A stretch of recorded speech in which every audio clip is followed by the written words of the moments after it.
Hi, it's Jennifer Evans, and we are in the first full week of the year. So what does that mean for our success and decision making? It means that we are just now able to see the things that we can and should and could be doing. And then as stress comes on, we see how we start to kind of cave into our negative habits, and we start falling into the negative cycle. And as stress comes on, the negative bias, a psychological phenomenon that says we're going to look at things in a negative way and we're going to lean towards a negative cycle, then a positive starts to kick in, and then we get into all or nothing thinking, and we are back in the avoidance, anxious cycle, and feeling very depleted, unmotivated, lack of capacity is right around the corner. So this week we are jumping off with distress tolerance. So we've learned in our part 2 of the key steps to happier and healthier living. We've been exploring mindfulness and being present without judgment. We've looked at emotional regulation, which is the overall broad theme of the book. We looked at grief without loss. So we look at all the ways that we need to grieve in order to grow. We looked at a lot of emotionally invalidating environments that kind of put us in these cycles of emotional dysregulation. And we looked at my book, Saying Goodbye to Bad Brain. We had a whole week about the bad brain and the negative narrative that comes with it, and how that really filters the lens of how we are creating a perception. Then we went into stress management and how we can find some balance amongst a lot of distress, and how do we get ahead with distress, especially when it comes to success. In the business world, we expect stress, and so we can either succumb to it, or actually we can come out on top, and we can use that as a strategy, stress management as a strategy to succeed over our peers. And then we looked at gratitude and suffering, and that they are on the same spectrum. And so we can choose to be in suffering and despair, or we can find gratitude, which is value, strength building, and growth at even the most sad or difficult of times. And then last week we came in and we said it's perception. Happiness is a perception away, or a mindset away. And so we looked at all the ways that this lens kind of filters how we see the world, and how we interact with the world, and how the world interacts with us because of it. And we are at distress tolerance, going into universal constructs before we really learn about interpersonal skills, and how it, with emotional regulation and goals, visions of success, and building a framework of success, those are all kind of connected into one, are the 3 key steps to living a happier and healthier life. So we are starting with distress tolerance, and understanding why distress tolerance is important to success, and how I have weaved through this key steps book dialectical behavior therapy, which is Marsha Linehan is a psychologist, a world-renowned psychologist, who came up with dialectical behavior therapy. She realized herself that she had what is called borderline personality disorder, so a very extreme difficulty of interacting and having interpersonal skills and emotional regulation.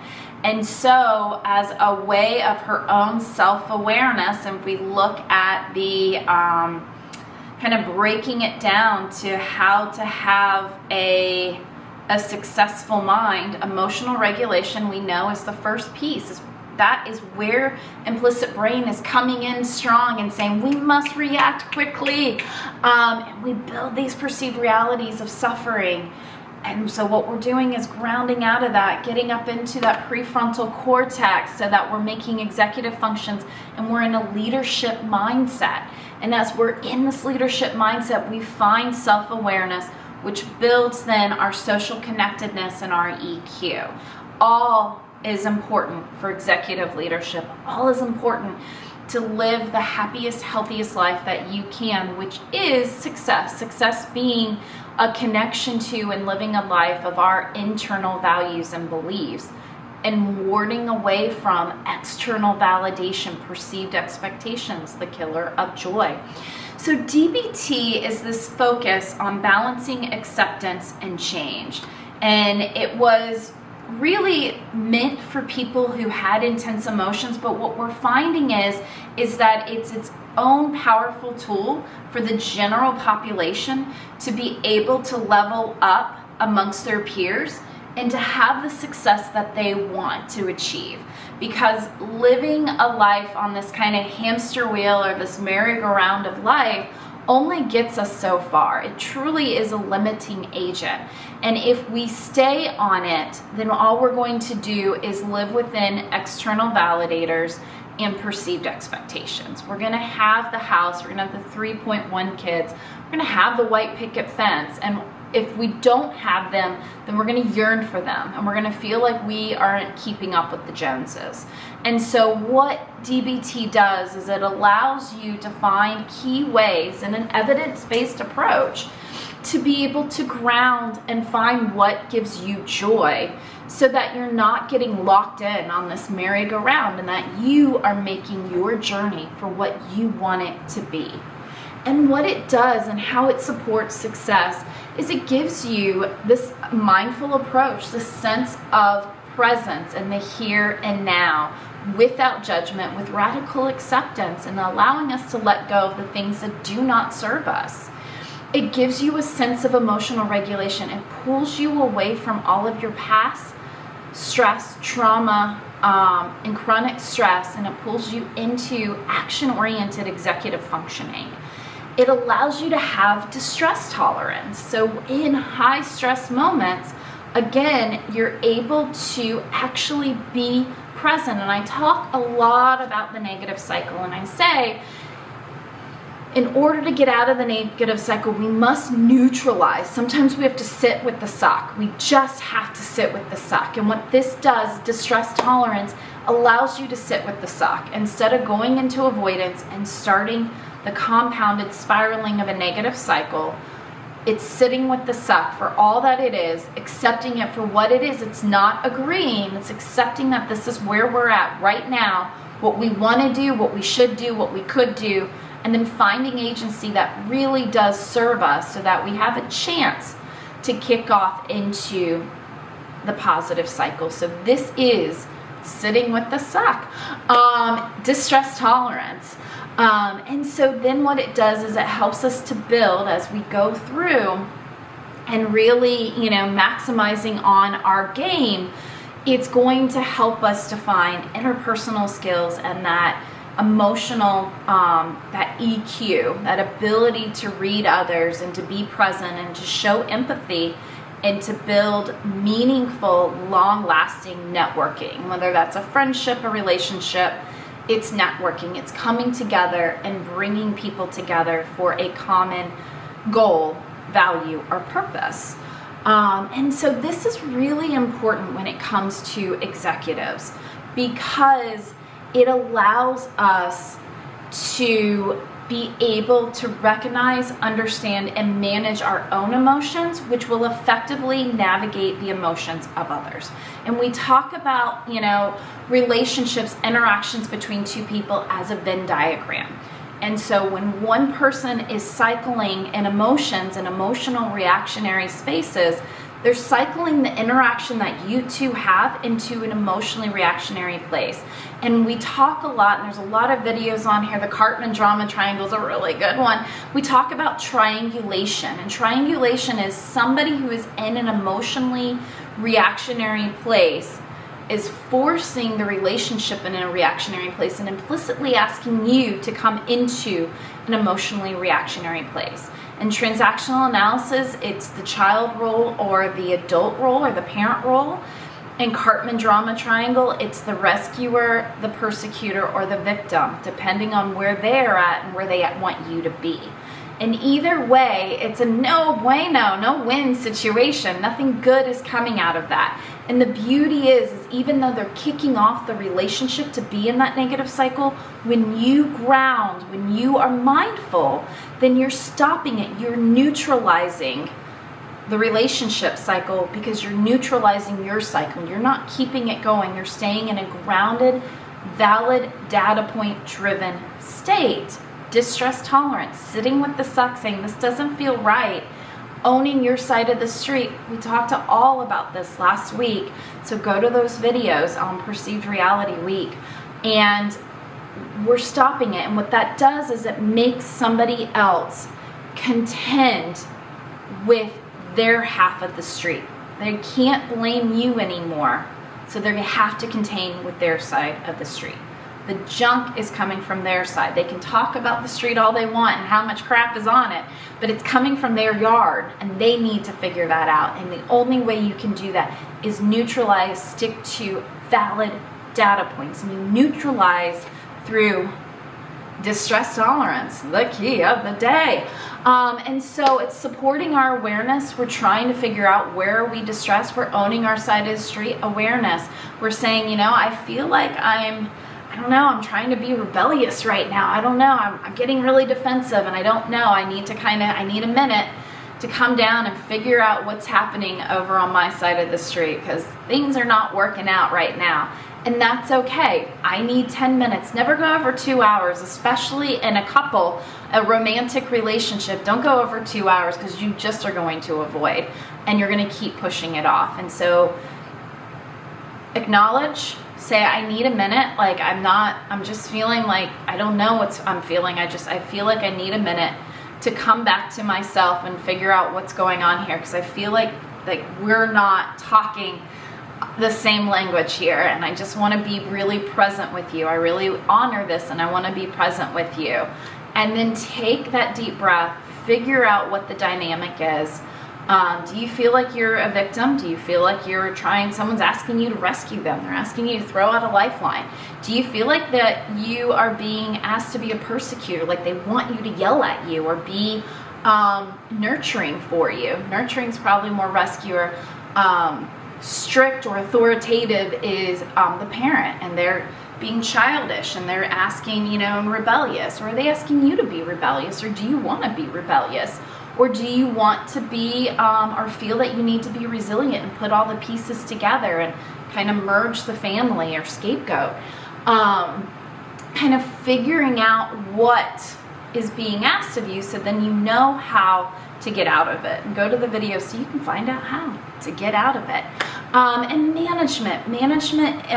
managing distress and these impulsive reactions that we have really enhance our ability to win in the high stress situation. Going to stress management really will help you to reinforce. Those videos will help you to reinforce, how do I ground and I actually win at stress management? How do I use stress? Because it's there. Acceptance, it's just there. How do I use it for my advantage? How do I level up because of the stress instead of letting it hold me back?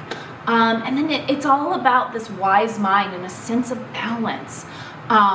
We're wanting to have a sense of understanding what empathy is and what emotion is and what our intellectual mind wants to do, right? Our emotional mind, our intellectual mind.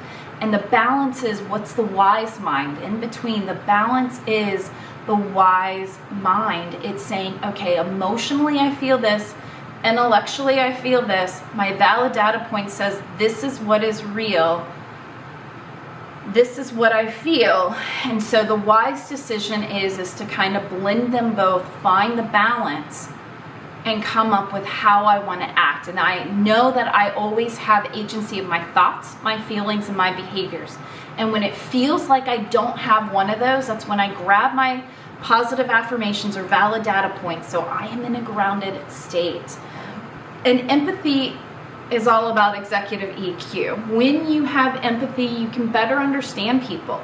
And empathy does not mean rescuing or enabling. It means I get where you're coming from, and if you're asking me to forego consequences as a result of your space, no, you are in a dysregulated state and you're asking me to come in and be a rescuer.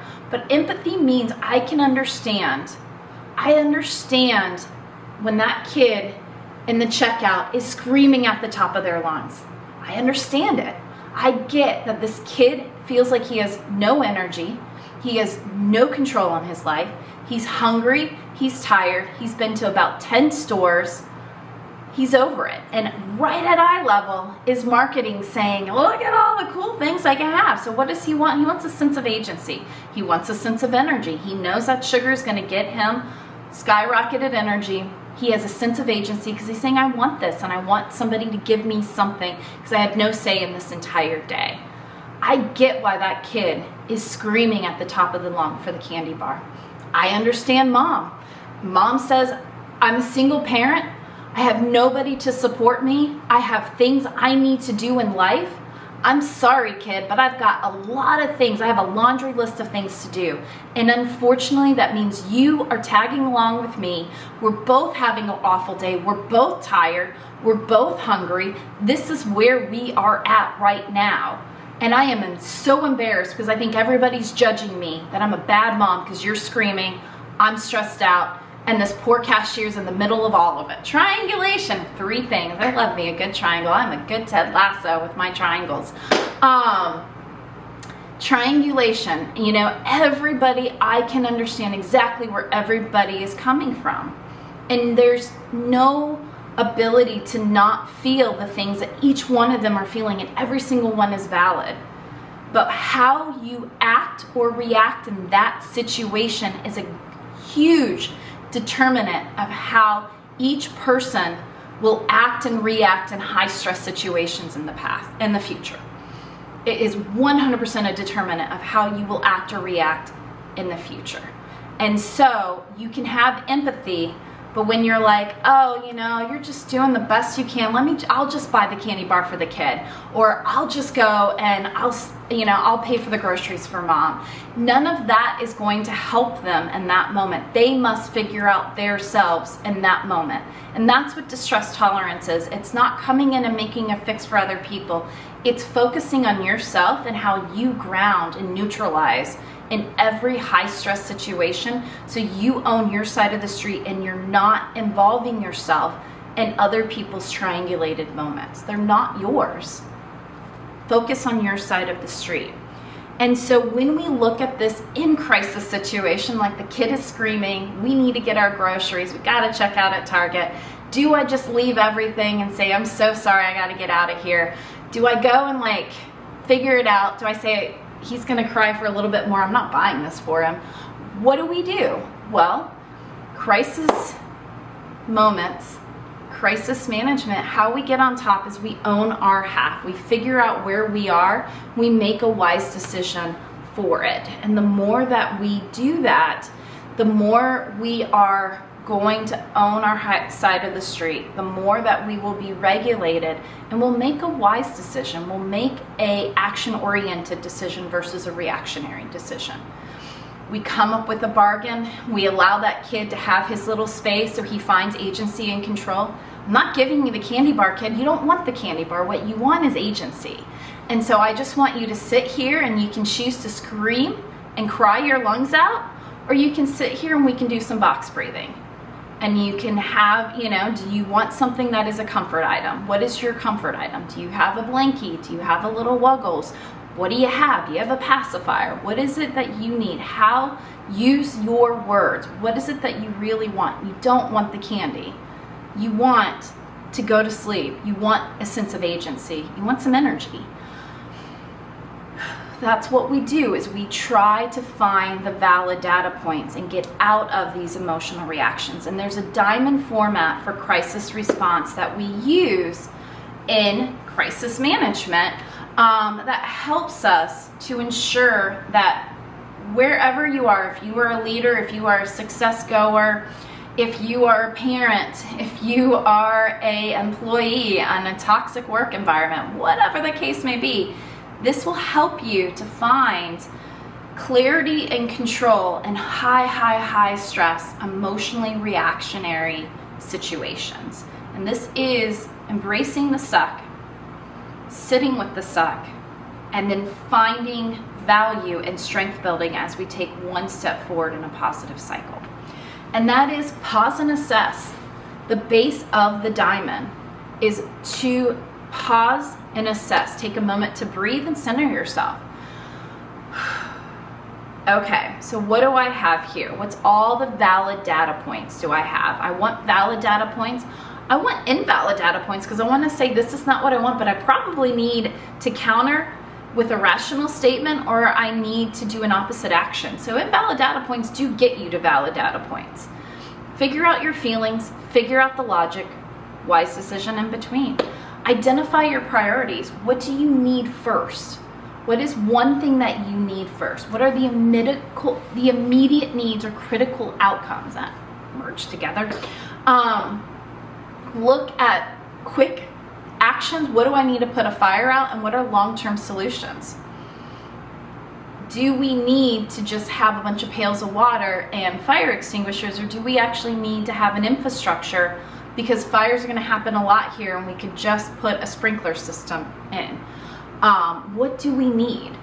Collaborate and act. So at the top of the diamond, collaborate and act. Communicate with your team and delegate tasks and responsibilities. Implement decisions with clarity and decisiveness. Collaborate and act. And I also say that there is closed questioning, open questioning, closed questioning is another way to look at this diamond. Is, start with your yes or no's. What do I know? Yes or no? What do I need to do? What are my actions that I need to do? How do I bring this into other people? How do I share this? And then what are my action steps at the very end? Collaborate and act. Reflect and adjust. So as you come down to the other side of the diamond, reflect and adjust. Find your pivot points. You've now you've put out the fire. There still may be some smoldering, some charcoals that are ignited. You're finding your long-term solutions can now come in. Pivot, figure out what those are, then learn and grow and come back to the base. Reflect on the lessons learned and strengthen protocols and personal resiliency so that you know that you're finding value and growth out of this. There's strength building within it. So as you escalate, you get to come back down. So you escalate, you learn, you come back down, and then what happens is those diamonds get smaller and smaller and less frequent. It's just how it goes. As we train our brain, we're training the superhighway of good decision making and success orientation. That's what I'm all about. That's how we live a happier and healthier life, is we build a superhighway in our brain, a neural pathway to making good, quick decisions that are action-oriented. We're removing ourselves from the emotional brain, which does not serve us, and into an executive function that helps us to make the best decisions, the fastest, and they are the most effective and efficient. Redundant words there. So how do we create a strategic emotional regulation pattern as a leader? Because as leaders, stress is inevitable, and it's radical acceptance. We know as a leader, we are in a place where we are responsible for a large organization or a large group of people. We know that there are problems that are becoming because life is chaotic and business is making money off of life. How people interact with life is how we make money.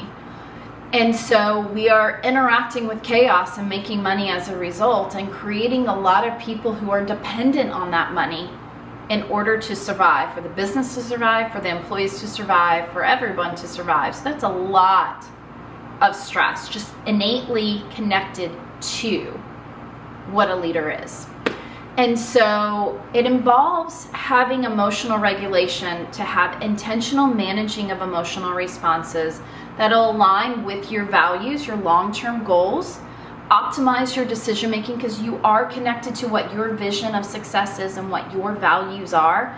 You're making decisions related to what those values are, and that's going to create more effective leadership. And remember, when you have grounded out of the emotional space, you're in a leadership function. Whether you are a leader is a mindset. It's not a position. Yes, you have the C-suiters. Yes, you have directors in the executive team. Yes, you have managers. None of those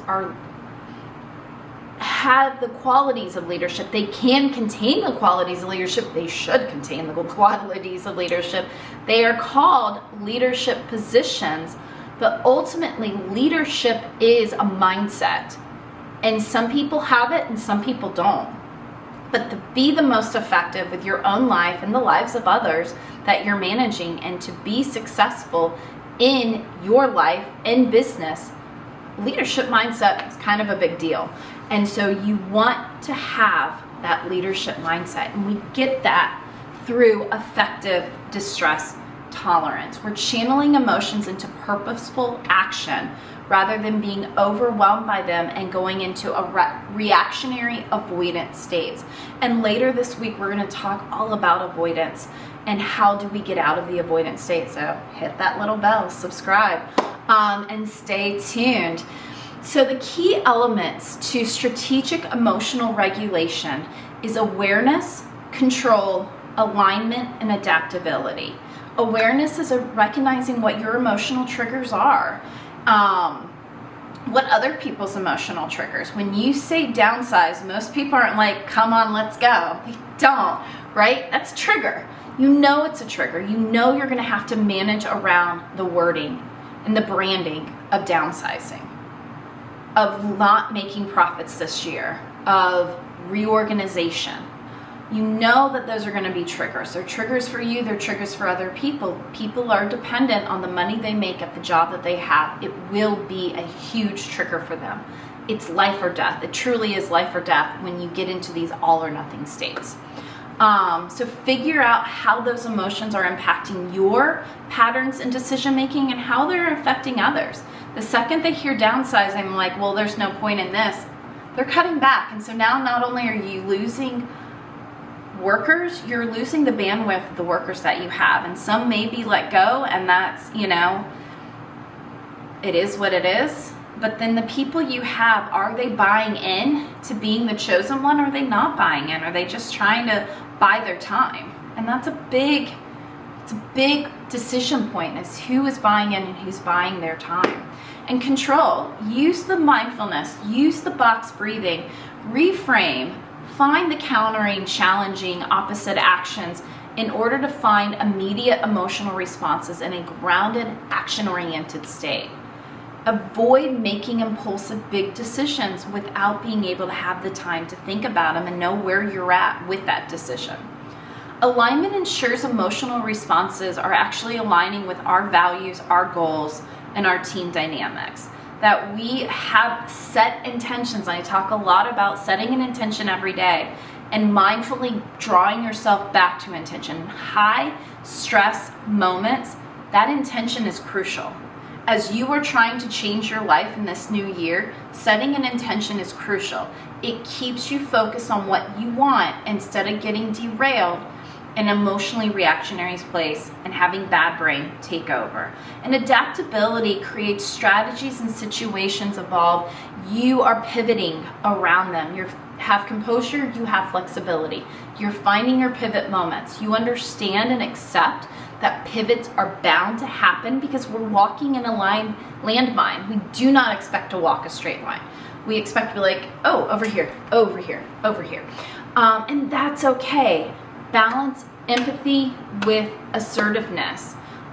When you have to interact with other people, know that it's there. That's why acceptance is so important. It's because we have to have acceptance in order to be able to let go of the things that don't serve us and to be able to be successful. And how this impacts our team is how we are acting and reacting, especially in high stress situations. When people are stressed out, they want more information. This is why the news is one of the biggest businesses in the world.